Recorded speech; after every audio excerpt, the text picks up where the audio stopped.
Hey everybody, what is going on? I am Maximus Rex and this is Big Baby Reviews. Today's Saturday. Hope you're having a great weekend. It is Erik Larsen Day, so we are looking at the next issue in his Savage Dragon run. This is the regular series. This is issue 3, cover dated August, I believe 1993. Yeah, that's what it is. Starting off with the cover. Pretty cool cover. Got to say overall the colors just being a little too dark in the background, I think. Very kind of muddy, different odd choices here. Some very early 90s choices that I don't think work. Some early 90s stuff is great, and just, yeah, I think the coloring on this cover just kind of obscures the figures more than it helps highlight them. But the artwork itself is great. And that's all I have to say about the cover. Let's crack her open, have a look inside. It is the weekend. I'll try to keep it short because you guys have better things to do than watch this video, even though I do encourage you to keep watching. So the creative team, we've got Erik Larsen, creator, writer, penciler, inker. Letters by Chris Eliopoulos. I'm going to go with that. Colorist Steve Rubin, Ruben Rude, and Zan Mika. Like, you got to give me a break on that one. And that's where I'm going to stop. So this issue here reintroduces Star, right? We don't know right away, but this character here is Star, who is kind of a secondary superhero character that we were introduced to in the Savage Dragon miniseries. And that's going to be important because he comes into the story a little bit later. So back to doing the Commandy, Jack Kirby kind of 70s vibe thing of, you know, not necessarily doing a splash here on the first page, but he's definitely always doing or still doing a double page splash on page 2 and 3. So, I mean, we got a pretty gratuitous crotch shot there. Her costume doesn't leave much to the imagination. But if you know about even further issues of the Savage Dragon, Erik Larsen really pushes the envelope on the sex appeal and the sexual aspects in Savage Dragon, which is fine. I'm not a prude or anything. I think that's great, and it's different from actual typical superhero comics from Marvel and DC, where they kind of generally shy away from more of that stuff. So props for him for doing that. You know, it's if that's something he's interested in, thinks it's funny. I kind of see it as being funny, right? Like, it's as I said, it doesn't bother me specifically, but I know it does bother some people, and that just kind of makes me laugh, I guess. I love the dildo shaped helicopters he's drawn up here. Very, very nice touch there. I don't think that's on purpose, but yeah, they do look like dildos. So still introducing some more characters here, some more villains that are, I guess, trying to escape from a prison. And since I mentioned that, I want to make a kind of a quick comparison between Erik Larsen at Image and say Rob Liefeld at Image, right? Because I feel like they're on similar paths in that they're creating their own series, their own characters. Both of them are pretty good at pumping out a large number of characters, different designs and stuff. But Larsen is just so much better at integrating them into the storyline and finding a reason for them to be there. Where it just feels with Liefeld that he's just throwing them in there because he's just come up with a sketch and he's like, man, I'm going to throw him into my next issue of whatever I'm working on, right? That's kind of the vibe I get from Liefeld. And, you know, see what sticks, and with no real kind of, you know, storyline or plot reason for them to be there. Whereas with Larsen, there's always, you know, these characters, you know, we've just been introduced to 3 or 4 new villain characters, or at least 2 or 3 of them I don't think I've seen before. We've seen Mako before, like this guy, for example. You know, they're part of the storyline here where they're being introduced as escaping from prison. And it makes sense with the ongoing storyline with Dart kind of now working for the Chicago Police Department as well, right? And we're seeing some familiar villains that we saw from the miniseries here. And Erik Larsen proving that he's not shy about killing characters either when it has to. So, you know, we got the shock value, and lots of blood. I mean, he's really, especially with that first issue and up till now still, first issue of the regular Savage Dragon, he's really pushing the gore and the blood, on this one. And he still, I think, is kind of using a slightly rougher inking technique, than the miniseries. Maybe he had a little bit more time, or he's being a little more delicate with the artwork or something. Not that it doesn't work. I think it still looks great, and it's still Erik Larsen, so, you know, it definitely works. But there's a slight simplification to it, and also compared to the printing on the glossy paper in issue 1, something around, maybe issue 2 was kind of like issue 1 as well, so I didn't notice, but issue 3, I feel like there's a tightening up of the artwork somehow. Maybe something was going wrong in the process and was making the art look a little, just ever so slightly blurry and muddy, where I feel like it's been fixed here, and the art is back to being nice and crisp. And I would even venture to say that because he's doing the glossy paper, and maybe Larsen, this is purely a guess on my part, but Larsen's seen kind of the final prints and stuff, and he may have even figured out that since we're printing on glossy paper and we're getting a really pure black, he may have put some sort of filter or even used just a slightly grayer black here, which definitely helps the artwork here. I don't feel like it's quite even back here. I don't feel like it's quite pure deep black. I mean, and what's great about, you know, Savage Dragons, anything can happen, right? It's kind of like if you're aware of the Invincible series, right? And Robert Kirkman with that, he's stated that a lot of the inspiration of some of the moments in that where, you know, characters that you like just get killed instantly or something, or lots of, you know, crazy surprises and, you know, characters, just things happening that you wouldn't expect, come out of left field but work for the storyline. You know, a lot of that inspiration came from Eric Larsen doing that in Savage Dragon, because he definitely did a lot of that, right? You know, we had in the first miniseries on a TV on the news noted that Mighty Man had been killed, right, by some of the Vicious Circle, these villains in Chicago. But here he is showing up. So what's going on there, right? So kind of a shocking moment, at least of my youth when I was reading these comics, right? I'm still young when I'm reading this stuff, right? So some of the comic tropes of reintroducing a character who we thought was dead still hasn't, you know, really resonated with me many times. So it's still new and fresh.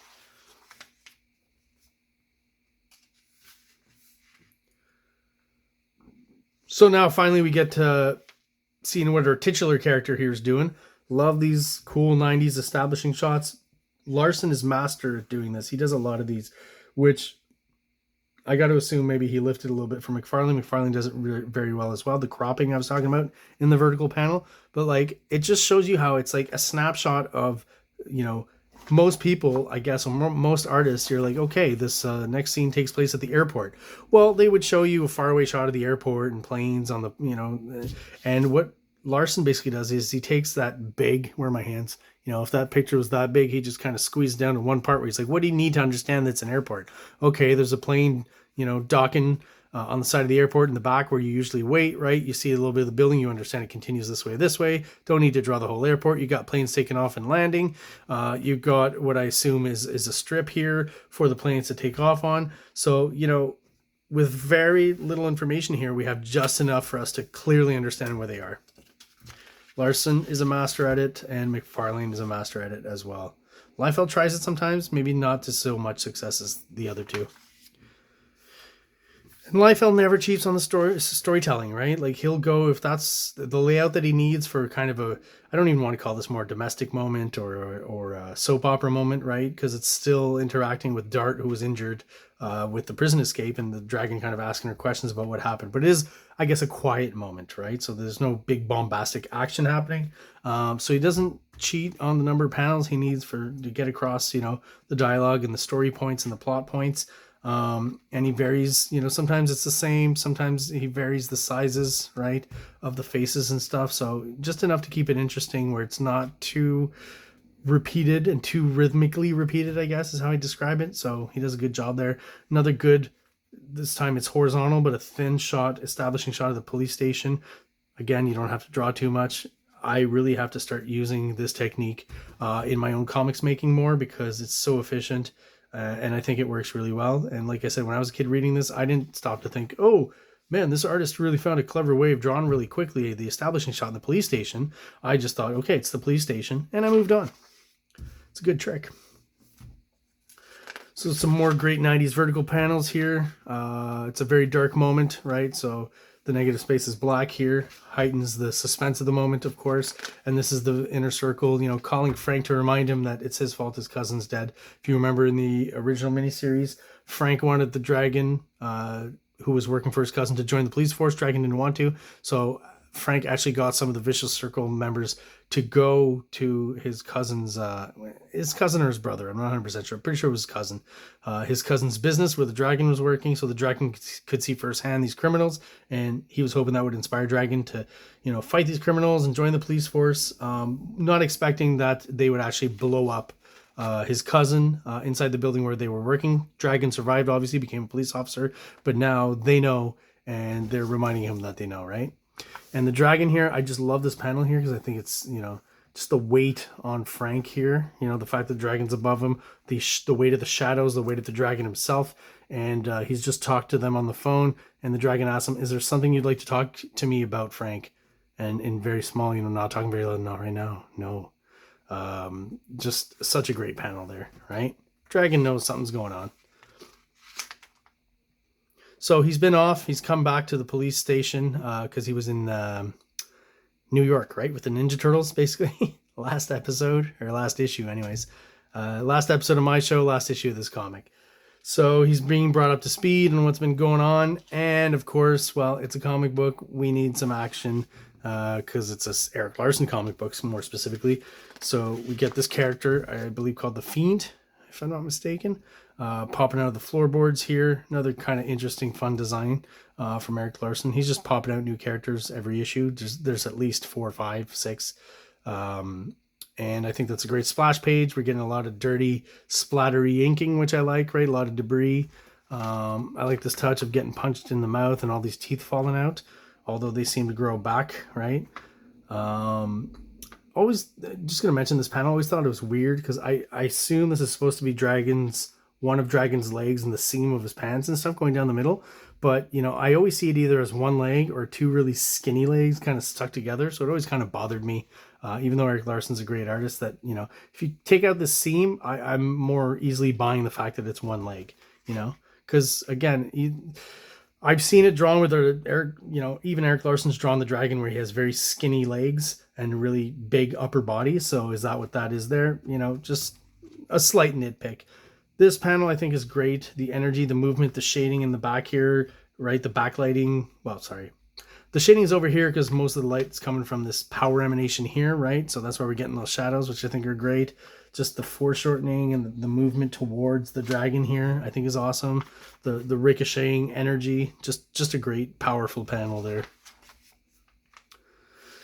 This is kind of the Steve Oliff, Ruben Rude kind of coloring also on this early Savage Dragon regular series. So I don't know if I'm a huge fan of it. I don't know if it would work so well on Erik Larsen. I feel like Erik Larsen's an artist who needs more kind of a flat color with maybe just a little bit of modulation, a darker and a light color version of that same color. Which I think we're getting not everywhere. There's just too much modeling going on and too much of that 90s dark colors as well. Like it's not gelling completely for me on the color side of things for the Savage Dragon right now. And it's revealed that basically this Fiend character is some sort of entity that takes over bodies. So basically they just presumably killed and shot an innocent man here. And we're back to, I guess this would be the C story, right? Almost, not even B. The same establishing shot he's been using, which is super effective. We're back to DeKalb, Illinois on this farm that we've been seeing for the last few issues on the last page. I think this is probably the third time. And the next bit of storytelling is, again, always in relation to what's in the basement, right? And here we've got the evolution of what's been going on in the house. So early on we saw the dead mother, but she didn't look quite so decomposed. So we can assume quite a bit of time has passed, and that's how the issue ends. We get a bit of a extra little bit of pages here with a short story featuring Mighty Man in the back here. And there's a secret to Mighty Man that's going to be revealed later on. I believe it's in Freak Force, not actually in Savage Dragon. And I'll say it here, this is a new, spoilers, this is a new Mighty Man.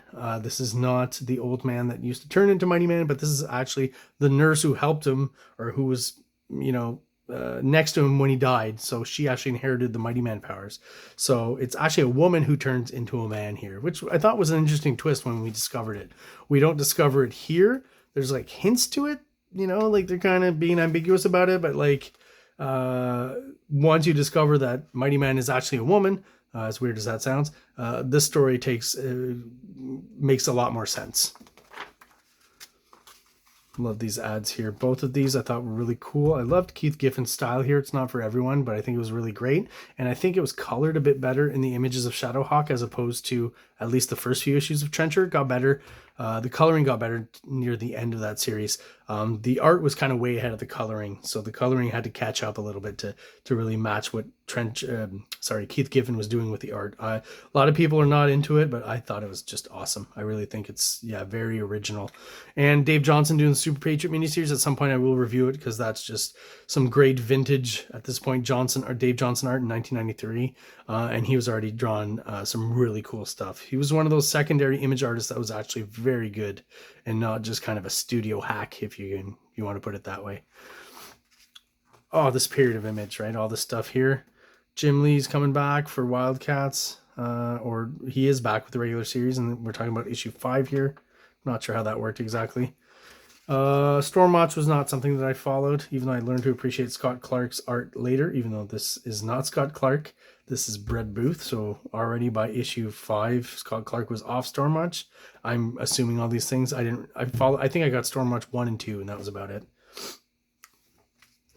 And another interesting one is Cyberforce coming back, and just something I haven't seen very much of. This is Silvestri inked by Dan Panosian, so that's a little bit different. And I think he's maintained a lot more of his kind of Wolverine style still at this point that I'm seeing here. Maybe Panosian's more adept at inking him more in the style that he was using on Wolverine, more so than the Wild Storm kind of West Coast look. So pretty interesting piece of art there that I really didn't see that often. So I think that looks pretty good.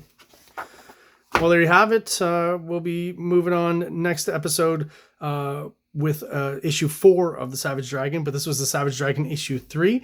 Let me know your thoughts, your comments on that. Any questions, let me know in the comments below. Thank you so much if you're already subscribed and checking out the videos and still following along. If you are watching and you're not subscribed, please do so below. It really helps us out. It helps get the channel out there to other people with the same interests. And just want to thank everyone out there and have an awesome day. Like, subscribe, like, subscribe.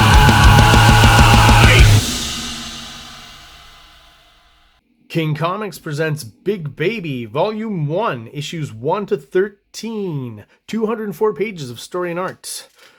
King Comics also presents Star Crasher one-shot, 32 pages, cosmic sci-fi surrealist adventure. You can find these fine comics at KINGCOMICS.CA, at MaximusRex13 on Instagram, or on Facebook, MaxRex or Big Baby.